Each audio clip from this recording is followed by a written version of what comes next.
Imagínate que una fábrica que ha dado trabajo a miles de personas cierra sus puertas, la maquinaria apagada, las líneas de montaje vacías, los trabajadores haciendo cola para recoger su finiquito.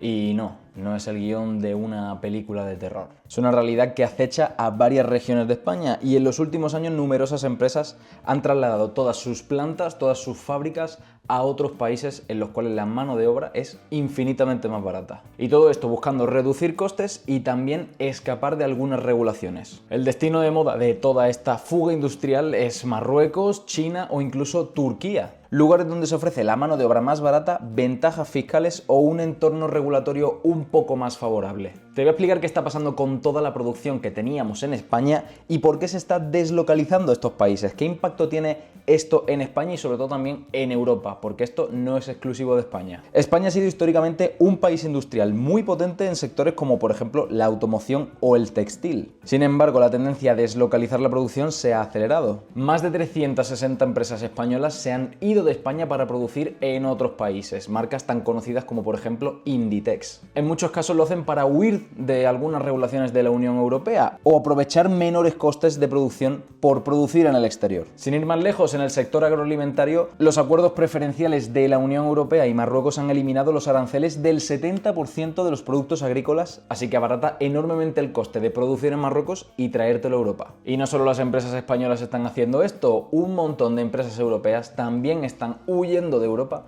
para producir fuera. Pero para España, cuya economía depende de buena medida de la industria, esta tendencia supone un duro golpe y sectores tradicionales ven peligrar su futuro si no pueden competir en igualdad de condiciones. Uno de los casos más emblemáticos y emotivos de esta huida de empresas es la deslocalización de la industria del automóvil. España es el segundo mayor fabricante de vehículos de Europa, solo por detrás de Alemania, produciendo entre 2 y 3 millones de vehículos al año, una auténtica locura. Ciudades como Vigo, Barcelona o Madrid viven alrededor de las fábricas de coches y por eso duele especialmente cuando vemos cómo modelos que antes se fabricaban en España pasan a producirse en otros países. La industria automovilística marroquí ha crecido rápidamente en la última década, atrayendo modelos que antes se fabricaban en suelo español. Marruecos ya ensambla alrededor de 700.000 vehículos al año y apunta a superar el millón de vehículos muy pronto. Este crecimiento se sustenta con 3 plantas principales, 2 de Renault, una en Casablanca y otra en Tánger y otra de Stellantis. Entre estas 3 producen modelos muy conocidos por nosotros, como son por ejemplo el Dacia Sandero, muy vendidos en Europa y salen desde Casablanca. Los Dacia Jogger híbridos se fabrican en la megaplanta de Tánger y en Kenitra ya se fabrican los Peugeot 208 y los microcoches, los Citroën Ami. Y ojo porque a partir de 2027 se tiene previsto de que empiecen a fabricarse en estas plantas también los Citroën C4 y los C4X. Este traslado ha caído como un jarro de agua fría, sobre todo en la ciudad de Madrid, donde teníamos la fábrica de Villaverde, que ahí se fabricaba este modelo. Esta planta de Villaverde en Madrid ensambló más de 100.000 unidades de Citroën C4 en 2022 y daba trabajo directo a unas 1.200 personas. Enterarse de que la próxima generación del C4 iba a fabricarse en Marruecos cayó como un verdadero jarro de agua fría y causó bastante preocupación tanto a los trabajadores como a todas sus familias. Pero para calmar un poco las aguas, Stellantis ha dicho que en esta planta va a reasignar algunos modelos para que se puedan seguir fabricando aquí, así que eso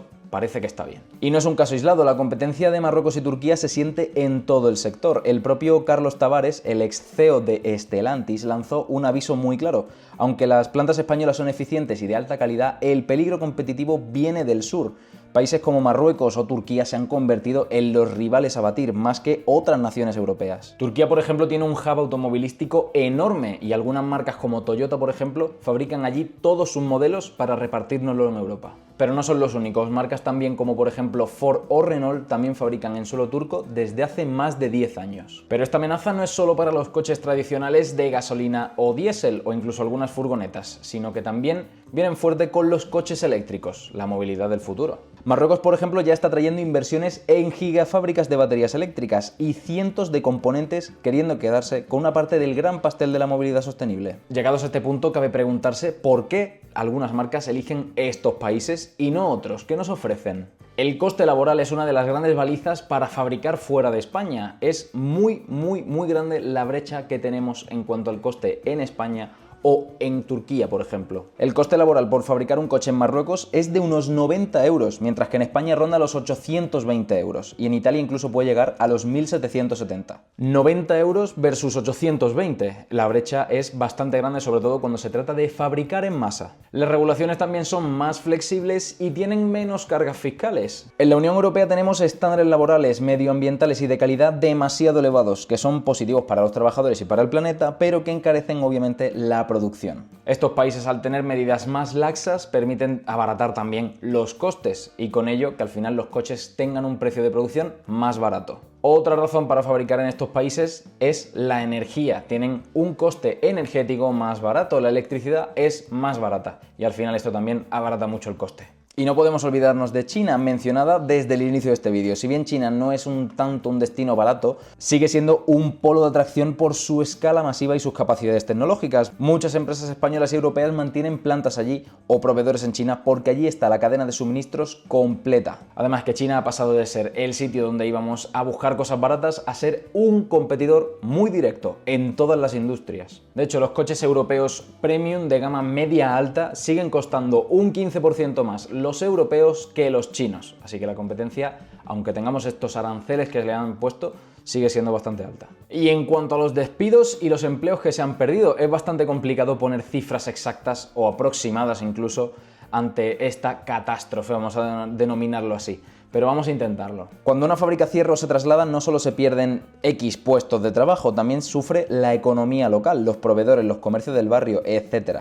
En España hemos visto casos como el cierre de Nissan en la zona franca de Barcelona hace pocos años, que dejó miles de empleados directos e indirectos en el aire. No solo es una cuestión de estadísticas macroeconómicas, es el pan de muchas personas. Por eso este tema es tan delicado. Hay miedo, enfado, sentimiento de injusticia y también impotencia de sentir que estas decisiones se toman bastante lejos de aquí. Desde un punto de vista económico, esta pérdida de producción en España ha sido una pérdida de peso en la industria manufacturera de la economía española. Entre 2019 y 2024 la producción de automóviles cayó un 17% en España y aún más bajó en Italia, Francia o Alemania, mientras que en Marruecos subió un 30% en este mismo periodo. Son números que cuentan una historia bastante clara. Menos fábricas activas aquí y más fábricas creciendo allí. En lugar de expandirse la producción para todos, parece un traspaso de actividad de un sitio a otro. Europa en general lleva años viendo cómo su participación en la producción industrial disminuye a favor de Asia y más recientemente a favor de regiones como el norte de África. En el conjunto europeo estas noticias están encendiendo bastante alarmas políticas. Los líderes europeos se han dado cuenta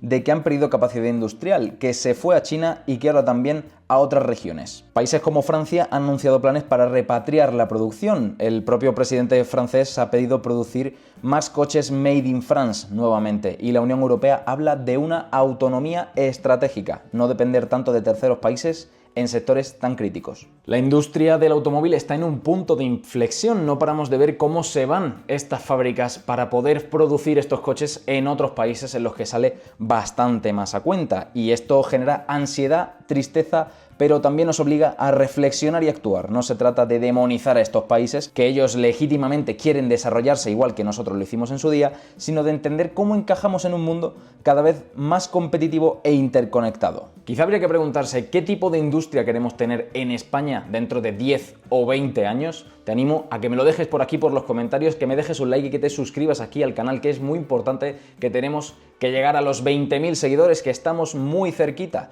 También te animo a que me dejes un comentario diciéndome qué te ha parecido este vídeo. Yo soy Pedro, esto es Motor22 y nos vemos en el siguiente vídeo. ¡Hasta luego!